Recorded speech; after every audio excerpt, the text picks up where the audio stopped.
Come out of the bar.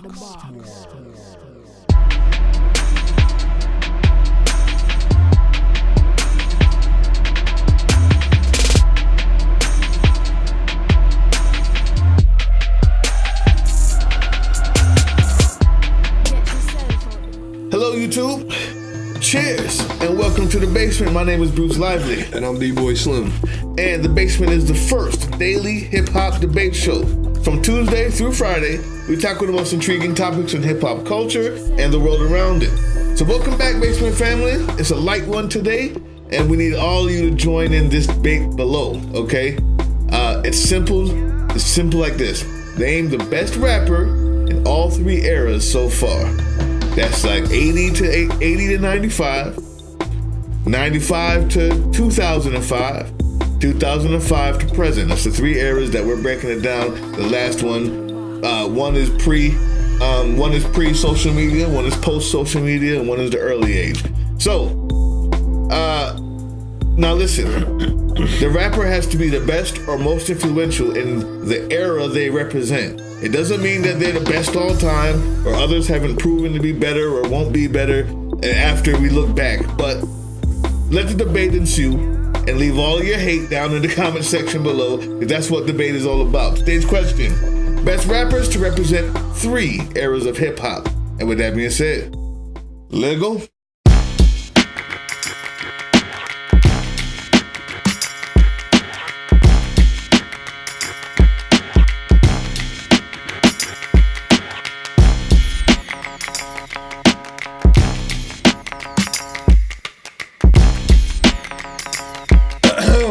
Yeah, man. We back. I like this one.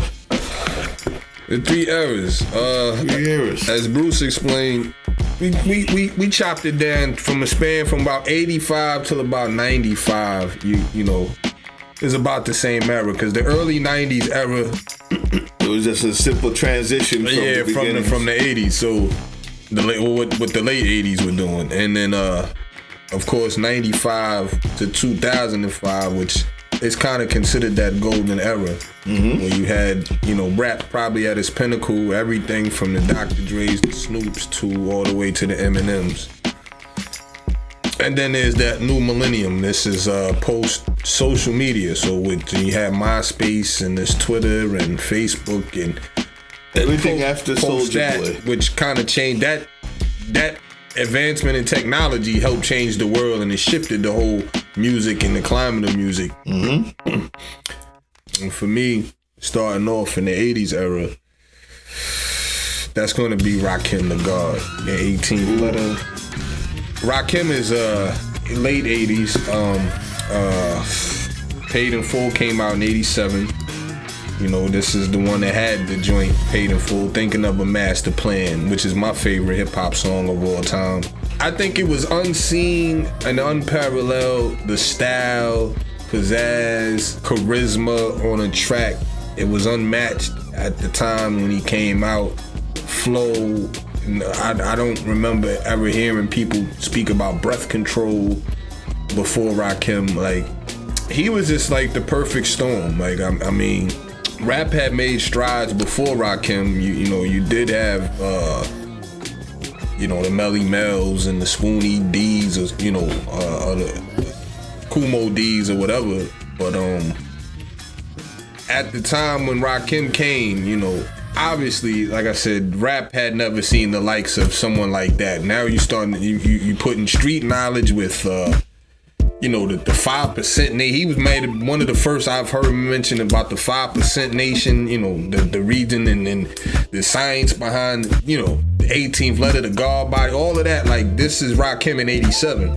The flow is just unmatched. You up tempo, slow it down, however you want to come with Rakim. And it's still to this day, you put him on a track with anybody from anywhere, anytime, however, Rakim's flow is going to be a distinction. And that, I think, like I said, his flow kind of transcends all eras, but obviously in the 80s era, he had to be the one. What happens is, you're right, this flow transcends all eras, but that's why when you say, well, Rakim is up here on your top 5 list or top 10 list, it's simply the truth looking back at what his flow did, but we're saying the best in each era that dominated that era.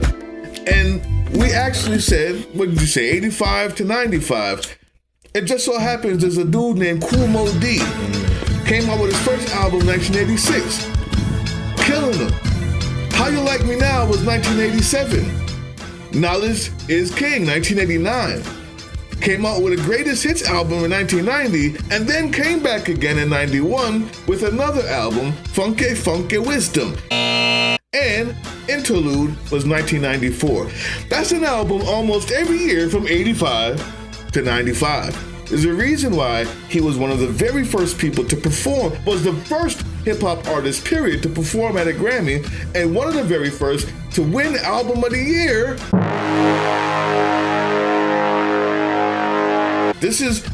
I don't think you understand that hip-hop wasn't even seen as a real music for a long time. We had to fight for that. This guy did that, so now we're going to talk about the flow. When he did his feud with LL and killed him, people heard skills unlike they've ever heard before. Let's be honest. Everything that he does was better. It was better. I go to work. Man, that's what it is. It's him. Mainly because in every one of those years for this era that we're talking about, he dominated it. He dominated it at the award level and at the street level. These are the facts. It has to be Kool Moe Dee. I had a conversation with Bruce off air before the show, and we were trying to break down the definition of classic. And I can think of no better example when you think of classic hip hop songs than Rakim. And this is why, for my buck, Rakim is the, I won't say the pioneer, but the leading chief of the 80s era. Think of classic songs. As I just stated, Paid in Full. They made a movie about it.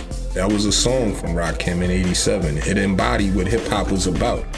Thinking of it epitomized what the concept of hip hop was about. Thinking of a master plan. And if I strive, then maybe I'll stay alive. So I walk down the street, whistling this, feeling out of place, cause man, do I miss a pen and a paper, a stereo, a tape of me and Eric being a nice big plate of fish, which is my favorite. All right, listen. These are classic songs. During that era, though, dominating was Kool Moe Dee. Like I said, we look back and see the classics during that era. The Grammys, the awards, the streets, the beats with LL. Paid in I think full, Kool Moe Dee. The string of hip hop classic songs that Rakim had is a little bit different than Kool Moe Dee. You can name one or two of Kool Moe Dee classic songs. How You Name Like Me Now? 3 or 4. That's not a classic song. Oh, that's How You Like Me Now. All right, so that's what's up. Kool Moe Dee, Rakim, who was best in that era, represented that era? Our fans, give us feedback. Feedback. Who's next? Then you got the golden era. Let's do it. I already know. You know? I already know. For me, I already know. I gotta go with the end of the era, and that would be Jay-Z. It's not always how you start the era, but it's how you finish the era. He was in the beginning and the end. And if we start in 96? Well, he dominated the end of the era. Okay. Because if you remember the beginning of the era, nobody was giving it him started that type Biggie, you had Pacs, you had Nas's, you had those dudes. Jay didn't really get his shine and his light, and a lot of people will argue, oh, Pac and Big, da-da-da-da-da. Jay dominated the end of the era like nothing you ever seen in maybe any entertainment field or any sport or any profession. He's dominated. I can go to any category you want to go to, from platinum to freestyles on mixtapes to songs with features with Mary J. Blige to whoever you want to talk about with Jay, Michael Jackson, whoever you want to talk about with Jay-Z. This guy's did it. He's done it. He's brought basketball teams to his neighborhood and brought jobs. This guy's done for hip hop what we always dreamed of. If Martin Luther King had a dream about hip hop, this guy's face would be on the poster. This guy is no way he transcends all three eras. So if you talk, like I said, you talk the 90s era, you'd be hard pressed by the end of the 90s if you wasn't talking about Jay-Z. You're lying to us. There's no reason to talk anymore. Jay-Z, golden era, that's Hove all day. I'm gonna be honest with you. I just made a switch, so I'm gonna have to fly off I get rid of my notes. Tupac ruled the second era, the golden era. Is he the best rapper? No. Nas is the best rapper of that era. Despite the fact that Nas is a better rapper than Tupac, it just is. He's just better lyrically, period. Tupac Shakur actually held the spirit, held the hand of that entire era through the golden age, and afterwards. Down south, there's nobody down south that wasn't in love with Pac. There's nobody where I'm from, in Chicago, that wasn't in love with Pac, with the Thug Life. Movies, platinum album after platinum album. The guy has done the same thing that you would say Jay-Z has done, except he died before he could get all the way there. Now, if you don't think that Pac wasn't the quintessential 90s era, second era, golden era, I just want to take a look through his documentaries that people have made about him. Tupac Shakur, Thug Immortal. Tupac Shakur, Words Never Die, Before I Wake, Welcome to Death Row, Thug Angel, Biggie and Tupac, 2002, The West Side, Tupac Forever, 2003, Tupac Resurrection, the one that he actually had a stamp on, 2004, Tupac Versus. I could go on. There's literally 10 more. You don't get documentaries. You don't get biopics. You don't get an entire industry built on who and what you've done unless you can speak to that era. No one has done more, said more, had more said about him, and meant more than Tupac in the golden era.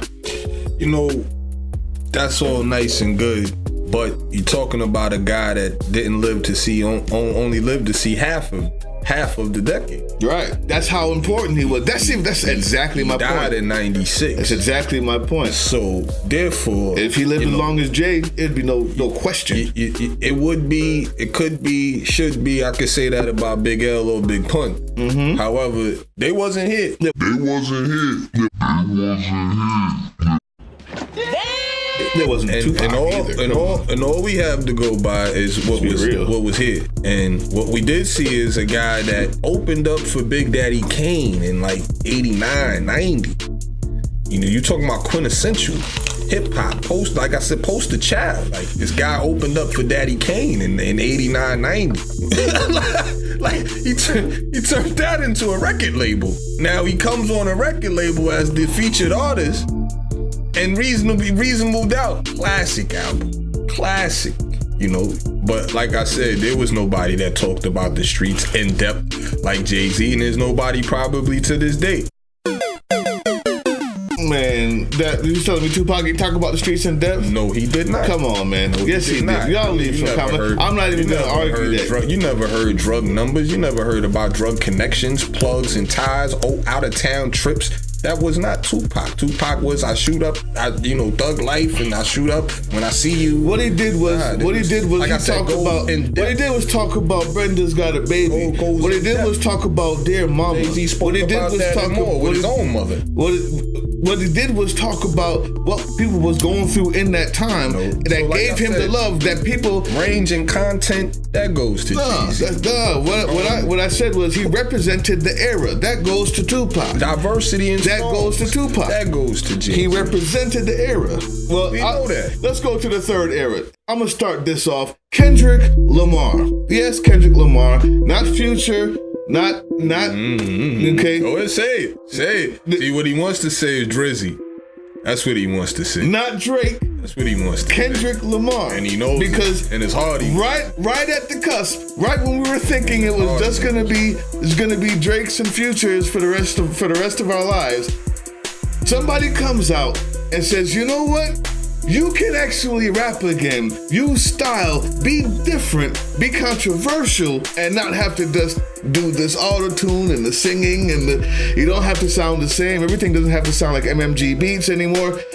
You can actually take hip-hop back to what it was, an art form that used things like scratching and mixing and turned beats on their head, sounds that you've never heard before, and took it out of here. Kendrick does that. If you need more proof, let's look at Good Kid, Mad City, platinum. To Pimp a Butterfly, platinum. Damn! Already platinum. 3 albums this guy has come out with has changed the landscape of music every time it comes out. He's already being crowned the best of all time. I don't believe that, but you only get that type of accolade when you dominate your culture in the moment. And the last but not least, look at his BET award show. Killed it. Smashed it. Unbelievable. Is hip-hop not about beating the odds?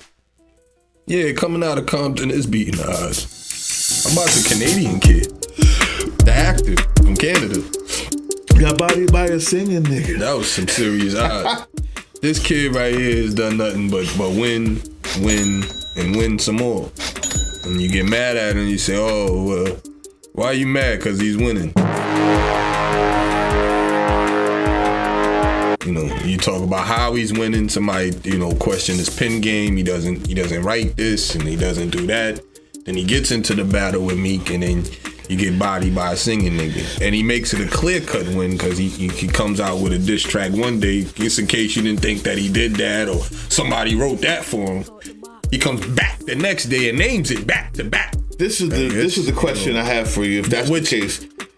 Some people deem as one of the best, or if not the best, battle or diss song of all time. Does he rap better than Kendrick?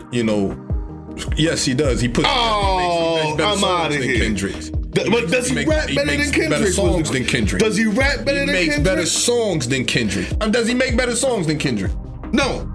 How about that? Yeah. How about that? Yeah. How about that? Kendrick would rap him under the table. Is this not hip hop music? Yeah. Are we talking about rap music? Or are we talking about pop music? So he would get him in a battle. Is it rap? Is it rap? No, it's about who's the best rapper. Drake would cook him in a battle.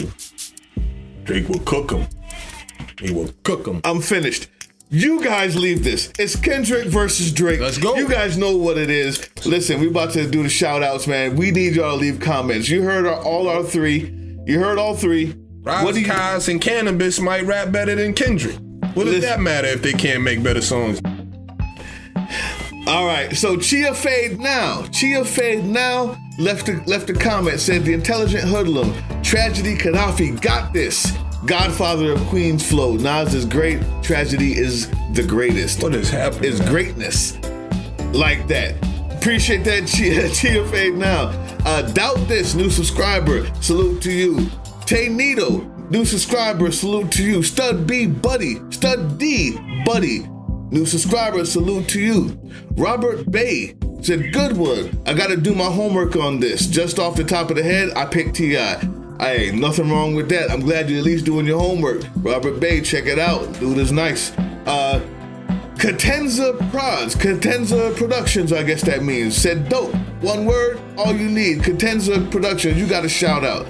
Valentino Bayos said, whoa, nice beats, bro. Salute. You know that Team Box could have beats. Y'all just go right down there and find out how to go get them yourself. Sack Juggalo, yeah, too much, I can't say it all. You always get a special shout out from me. And we got something special coming to you on Patreon. Stay tuned. Bloopers coming soon. Wise Guy Entertainment Music Group. Goody Boy said no disrespect. He just has his own opinions, and me and you know what we talking about, Goody Boy. Salute to you. Y'all go check him out. Wise Guy Entertainment Group, y'all check them out. Castilla Cruz. Both are the GOATs. I'm thinking he's talking about, I think he was talking about Nas and Trag, actually, at that point. Castilla, thank you very much. Liberado Lopez, another one. Thank you very much. Said Nip is the truth. Period. Catch up or find out later. That's a fact. That TMC. That's what's up right now. That's what's up. And last but not least, Samaje Manuel, you had a lot to say, and we'll probably have a whole little discussion about it, but basically, you're telling us that Nipsey is more loved in the hood because he sticks to the script. Samaje Manuel, thank you so much. Everybody, listen, we out of here. That's the basement. Go get them beats and keep them comments down there. We shout you out as well. We off this. Peace.